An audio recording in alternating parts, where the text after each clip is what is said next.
Okay, hello. Hopefully it's recording this time. So today we're gonna do product of array except self. So you're given an array and you wanna return an output array where every element at every index, the element is a product of everything in the array except what was in that index of the original array. That sounded complex. Let's go through an example. It's actually pretty straightforward. Like if you want the product of everything except 2, that's going to be 4 times 5 times 3, that's going to be 60. The product of everything except 4 is just going to be 2 times 5 times 3, which is 30. And then the product of everything except a 5 is 2 times 4 times 3, that's like 24. And here, that's here. The product of everything except the 3 is just 2 times 4 times 5, which should be 40 if I'm doing math correctly. Okay, yeah. So what you'll notice is that like the way that we got from here to here is we literally just multiplied everything except itself. So there are a few ways to do it. Like some are better ways than others. One way you might think of initially is like, why don't I just take the product of this array and that gives you like what 120, and then you could say every element is just going to be 120 divided by that element in the original array. 120 divided by 4, 120 divided by 5, 120 divided by 3. And you'll notice that these do give like the correct answers in this case, but that's not always going to be true. If you take this example, for example, if you take the product of this array,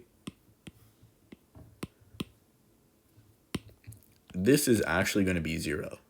And what happens then is you do 0 divided by 9, so you put into 0, 0 divided by 0, that gives an division by 0 error and exception or whatever, and you will not pass this case. So, but if you do it like just thinking about it, just to make sure we understand how it would work when you have a 0, the product of everything except 9 is 0 times negative 2, so that's going to be 0. The product of everything except 0 is 9 times negative 2, so that's going to be negative 18. And the product of everything except negative 2 is 9 times 0, so that's going to be 0. Okay, so it's pretty obvious that like our first idea, like using the product and dividing, is not going to work well. In fact, they even tell you please do it without division, so they actually save you from having to discover that. But it's good to understand like why they say that. So in generally when they try and help you out and tell you to do it like an OM like time and or like without division or something, they're telling you that like don't go down this path. And so you shouldn't always look to like solve the optimal solution. In fact, let's try and like break it down a bit and understand what's going on, and then I'll write like a naive solution, and then we'll like build it up and optimize the naive solution. Hopefully that'll be helpful. Yeah. So if you look at like 4, how do we find that 4 mapped to 30 in the output array? Well, what we did is we took the product of everything except 4. We got 2 times 5 times 3. That gave us 30. And what you'll notice is that that's the same as taking the product of everything to the left times everything to the right. So like what we could do is we could just say if everything to the right was 15 and everything to the left was 2, that gives us 30. So what we could do is we could set up left and right arrays here. No. Here. I wrote it to save time. And what we can do is we could start our left array at 1. And the reason why we started at 1 is because 1 times anything, which I guess you could denote with a variable x, is always going to be x. Just like how if you have like 0 plus anything, that's always going to give you x. Like whenever you have like a total variable, you probably initialize it to like 0. But here we want like a total product variable. And a total product variable, you want to initialize it times 1. If you initialized it to 0, everything would be 0 times anything would be 0. Initializing it to 1 is a good idea, because then what we could do is we could say 1 times 2, that gives us 2. 2 times 4 gives us 8. 8 times 5 gives us 40. And this is the product of everything to the left of this index. So given any index, like if you take here, what's the product of everything to the left? 4 times 2, that's 8. What's the product of everything on the left? 5 times 4 times 2. And yeah, and the product of anything to the left of like an edge is just going to be 1, because 1 times anything will just give us 1. And we can do the same with the right, and we start with the right. What's 1 times 3? That gives us 3. 3 times 5, that gives us 15. What's 15 times 4? 15 times 4, that gives us 60. And then we have our left and right, and this is the big algorithmic thinking part. If you have this, if you have an index 4, how do we get to 30 in the input? We have 2 and we have 15. Well, we're just going to have to multiply them. Left times right is going to give us output. 40 times 1 gives us 40. 8 times 3 gives 24. 2 times 15 gives 30. 1 times 60 gives 60. So you're just going to have to say output is just going to be equal to left times right. So now that we have an idea of like how it'll work algorithmically, let's go into the coding. So what I like to always do is I like to save our length of our list. It's always nice to do that. And we are going to set up our left list, our right list, and our output list. Something you might say is, oh, well, the follow-up tells you the output should have constant space complexity other than the output array. So what we're actually going to do is we're going to optimize it after this. So the right array, I'm going to start it out by by filling it up with n1s. This is operator overloading if you're not familiar. This just makes it so that you have a list of n1s. So like in this case, n is 4, it would just be 4 ones. And why do we have to fill it up? Why do we leave left and output as empty lists? Well, we have to initialize it filled up because we actually need to start at the right end. And if we always are calling insert 0, then you're constantly having to like resize everything 1 over. And when you do that, that's actually going to be in big O of n squared. So it wouldn't be linear time. What you could do is you could just do append. You could just like leave this here and call append and then reverse it at the end, and that would be linear time. But I feel like there's no need to do that, and reversing cause like needless overhead. So let's just do it this way. So we're going to start a left product as 1, as I said. We're first going to have 1 here. Oh, yeah. 1 is how we're going to start it off, and then what we're going to do is we're going to go for every element in our nums array. That's nums is what we were passed in over here, right? And what we're going to do there is we are going to append to our left output array our left product.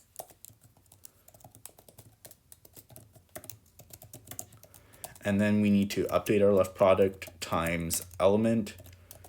So the times equal, that's how we update it.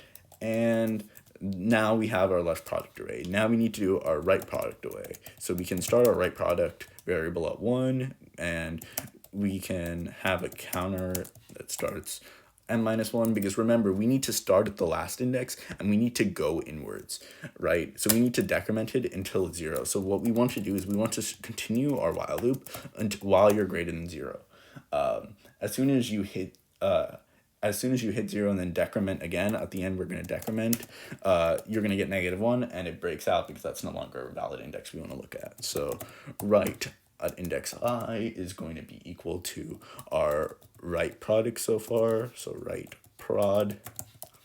And then what we're going to do is we're going to say right product, right product time equals num sub I. So that will multiply our right product variable by the current element in there as we go to the left. Remember, we're going to the left. That's like a big part of how this works. Because we need to, we want to have it so that like given any index, we have the product of everything to the right and everything to the left. For everything to the right, we need to start at the right. So yeah, and now that we have the left and right arrays, we just need to multiply them together. So that's pretty straightforward. We can just, for I in range, len nums, which is saved as n, we just want to append to our output left sub I times right sub I. And then we can just return output. And this should work, barring any typos. Okay, that's nice. And now for the optimizations, one small optimization we can of course do is the left prod and right prod. This is a really small optimization, but we use like the variable, we use this variable like here we could just reset it to 1 and then use like the same thing. Asymptotically it's still the same, so it might not even be worth like mentioning this in an interview, but it's one less variable and it makes nicer code. A bigger change is actually like doing this follow-up. Can you solve it with constant space complexity? So to do this with constant space complexity, we only need one array. We only need, here, I'm going to copy this to start it here, and I'm going to get rid of these. We're only going to have our output array. And then what I'm going to do is I'm going to say like for oh yeah, the Vim key bindings don't work here. I don't want to like for I in the range of 1 to n, and if you're not familiar with range having like 2 parameters, the first parameter is usually set to 0 by default if you don't pass anything in, but here I'm specifying it's 1. So why am I specifying that it's 1? Well, for the left array, we always want the first thing to start at 1, and I initialize everything to be 1. And then what I do is I want to start here, and I want to say 2 is going to be whatever the previous thing is times here. And I don't want to have anything out of bounds, so when I do output at index I is equal to output at index I minus 1 times nums at index I minus 1, what I'm really doing here is I'm saying like for every element, except for like this is now called output instead of left, because we're only using this array. Like these bottom 2 arrays, like it's like they're gone. Like here, I'll just exit out. That's like gone. We're only using one array, and we initially set it out so that all of them are 1. All of them are 1. And we start by our for loop here at index I. This is I. And we say output at index I is going to be the previous one, so it's going to be 1 times 2. And we, if we started it I out at here, we would be saying -1. We would be looking at here. We'd be looking at here times times this. Like that wouldn't be what we wanted to do.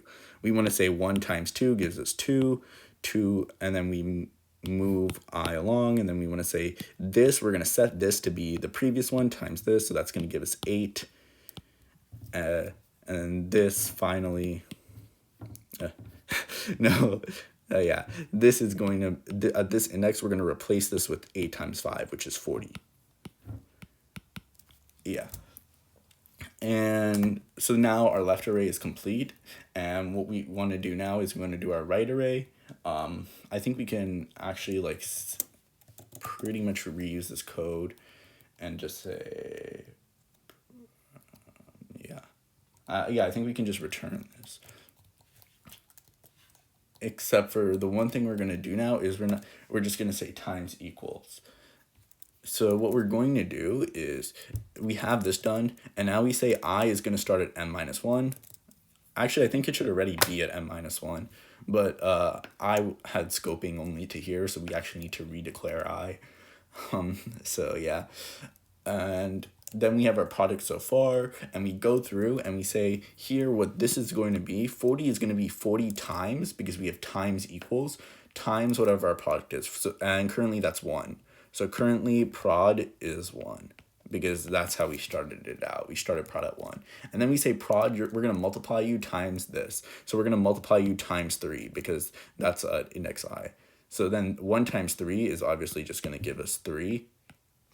And then we decrement I, and then what we do is only using one array, we still just say output at I, we're going to multiply it times 3. So 8 times 3 gives us 24.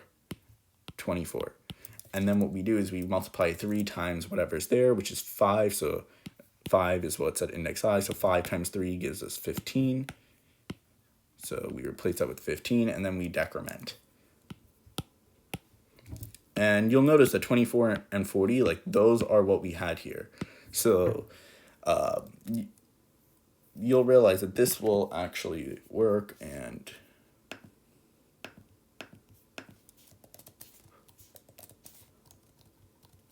yeah, in like 13 lines of code you can do this. In fact, if you didn't save n, it would probably even be less. You could probably like golf this down to like one line, to be honest. But yeah, that's pretty much it. And this is you only have our output array. We use like the same array for the left and right product. But you can understand, like, if someone gave you this is like pretty hard to understand in constant space. Like, if when you looked at like the thing with the left and right arrays, like that was so much easier to understand. So I hope that like being able to see something at the big picture and then like looking at it like broken down into left and right arrays and then optimized, it was helpful for you. And I encourage you to like think like this in your videos, no, in your interviews, not videos.